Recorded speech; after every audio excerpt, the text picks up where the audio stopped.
How you doing, guys? This is Joshua from Future Filmmaker 3940 Reviews. I talk movies, TV, music, giving you guys my thoughts on Death on the Nile.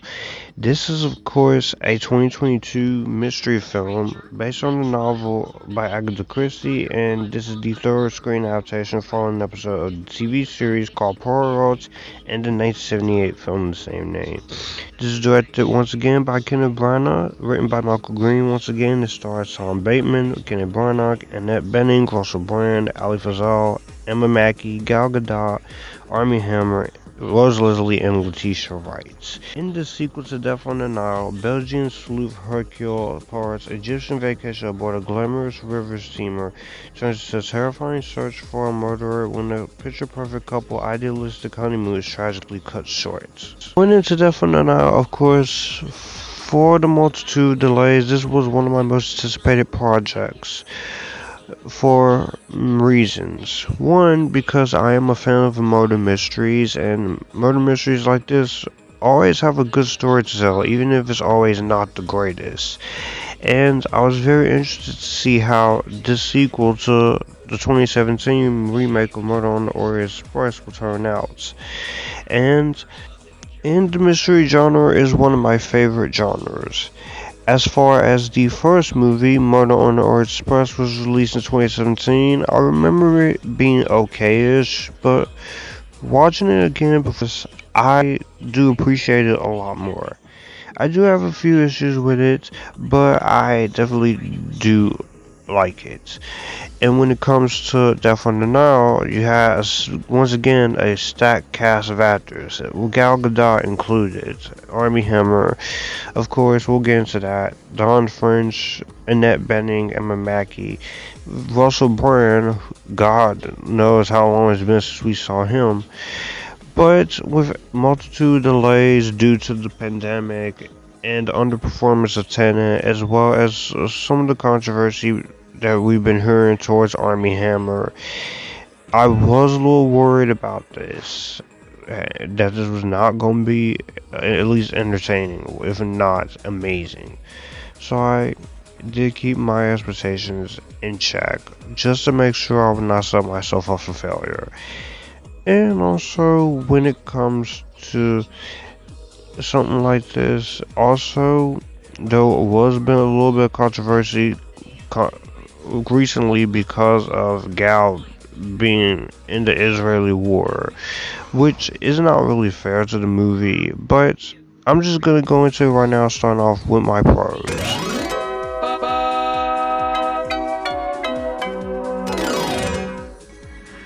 Starting off with the positives, I could say that this is a very well directed film by Kenneth Branagh. Kenneth Branagh has been directing for a long time in his career, whether it's movies like Frankenstein, 1993, or Artemis Fowl, or Belfast recently. He always has a very nice way of approaching direction, and he always has this way of getting the best out of his actors. And I think he does a really good job at the way he directs it. It's very well directed here. You get exactly what you came here for when it comes to the murder mystery. There is some moments where you can tell the direction he is being a little slow paced, but that's just because he wants to get the mystery stuff out of the way to make it more coherent and make it more cohesive. So his direction is very good. I can say from technical aspects, this is a very technically well done film. Great production design, great cinematography. The cinematography in this movie is very well done. It is a beautiful looking movie. The movie is cost $90 million, and it didn't need to be overly expensive. So Harris Zambarlakas does a very good job with the cinematography. The way he's able to interpret the camera, the way he gets close-up shots and frames certain sequences, even in the flashback sequences, which is not that many, where you get to know a little bit more about Hercule Poirot and his life. And I very much respected that. I appreciate what that was trying to do, and it was enjoyable. I enjoyed it. It was actually very interesting, and I really liked the technical aspects that he went there with it. And you do have the sense of tension because this is a murder mystery at the end of the day, so you do have to keep that whole movie. So I did like that aspect. I also very much like the old-fashioned mystery here. Has that good old-fashioned mystery that you come for, and while this is not anything we've seen before, it definitely does make use of its old-fashioned mystery, and I very much appreciate the efforts there. Getting into it now, the three-act structure and the reveals of the killers. Not gonna give anything away here, but I will say the reveal of the killers, it is surprising for the most part, despite one little problem with it, which I will get to in my negatives. But I definitely did enjoy the reveals of the killers. And the three-act structure is very good. I love the three-act structure here. From the slow first act all the way up to the second act, where things really start to kick into high gear, which is my favorite part of the movie, and the third part, it all comes down to a head. So you definitely get that whole three-act structure that you came here for, and I was very much along for the ride with it. I was having fun with it, and me being a sucker for murder mysteries, this is something I can't really pass up. You know exactly what you come here for, and they do have the passionate romance there, and you do have a tragic romance story of this wife and husband and such. So it just lives up to everything that it gives you, and it goes for it. Now I want to talk about the performances. So the performances, of course, I gotta talk about them. So let's talk about it. So Kenneth Branagh returns as Hercule Poirot. He's once again really good in the role. You can tell he likes playing this role. You can tell he has a grip on this character and his plan. And you get to know more about him. But I thought his performance was once again really great here. And Kenneth Branagh just has a sense of charm to him. He's a legendary actor. Ali Fazal as Andrew Kazadorian, who is the cousin of Lynette and lawyer. He was very surprisingly good here. I didn't expect much out of his performance, judging by the trailers, but watching him in the movie, he really, absolutely was fantastic in his parts. Obviously, we have to talk about Gal Gadot as Lynette Ridgway Doyle. She's the wife of Simon and Jacqueline's former friend. Gal Gadot, of course, she is a very good actress. I love her as Wonder Woman. I like her in the Fast and Furious movies, Red Notice. And she is starting to break out of her comfort zone and go for something a little more daring. Go for roles that are a little more daring. And she keeps doing this. She's going to end up becoming an Oscar nominee, especially with the Playing Cleopatra movie that she's going to be doing. I think she's going to do great there. Even as the evil queen in the upcoming Snow White remake, which I hope is good. But her performance was really great in it. She's not in it as much, but she was great. And she played her part very well. Like I said, don't go into this movie expecting a lot of her, because when you do get into the nitty gritty with the murder mysteries, yeah, I can't say anything there without spoiling anything. But she was great. Emma Mackey as Jacqueline Belfort, who is the jealous former friend of Lynette and former lover to Simon. She is a rising star, and she is a beautiful French actress. I seen her on Sex Education, which is a Netflix TV show, which is, in my opinion, very fun. And she was great here once again. She played her role very well. Letitia Wright, who we may know from Black Panther as Shuri. A little bit controversial because of her views on the vaccine thing, but she's returning for Black Panther 2, and she's going to be taking over T'Challa's place along with M'Baku. She was great here as Rosalie Autumnborn, who is the manager of Salome and Lynette's old classmate. she is really good here. Letitia Wright, she is an actress, and I very much was a fan of her performance here. I'm not gonna get into all the drama with her because you gotta separate the art from the artist, but Letitia Wright was absolutely really good here. Tom Bateman once again returns as Boke, who is Poirot's friend and confidant and Euphemia's son, and he does a really good job. It's nice to see him once again. I liked him in the last movie. Getting into the elephant in the room is Armie Hammer. There has been controversy towards this actor because of the whole situation with him, which is, I'm not going to get into it, but putting controversy aside and looking at him in this movie, he is great here. He's great. That I'm gonna say. Annette Bening as the mother of Tom Bateman's character, she was once again really good. She's a renowned painter. Annette Bening is always great to watch, so there's no surprise there.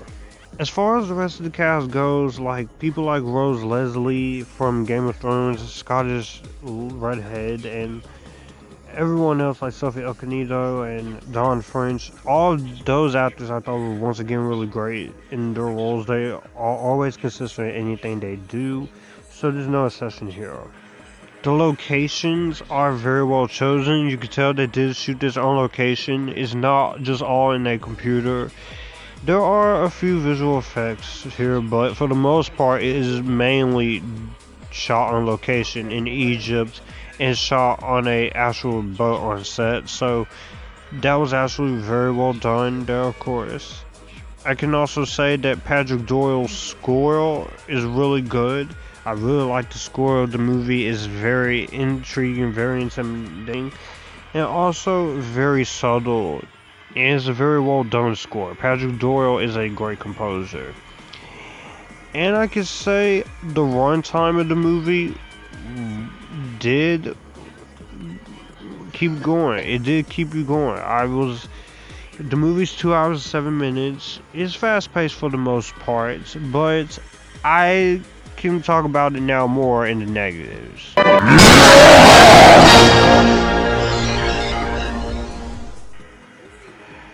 Going into the runtime, of course, I definitely do have to say I did feel the first act was very slow. Granted, it takes its time to get us to see everything, get to know some of these characters and who they are, and why they are along for this mission and for this ride. But I will say there are quite a few moments in the first act where it is a little slow. It is a little slow pace, and I do kind of wish it was a little bit more faster paced. Like I said, I wasn't bored by the first act. I definitely enjoyed the first act a lot more than I expected to, because I've been hearing a lot of criticisms that the first act is too slow, and it is slow, but I feel like there's a way they could tighten it up a little bit. Some of the dialogue in this movie is pretty iffy. You're not going to hear me complain about the chemistry between Gal and Armie Hammer because I do think they do fine enough in the performances category. It's just some iffy dialogue at best that doesn't really quite work for the most part as you think it would. But the dialogue for the most part, the script is fine enough. And the last thing I will touch upon in the negatives is, even though I enjoyed the killer reveals and the way they're building it up, it's kind of predictable from the beginning. You know who the killer is going to be. But it still had enough of that surprising factor to get me involved and interested.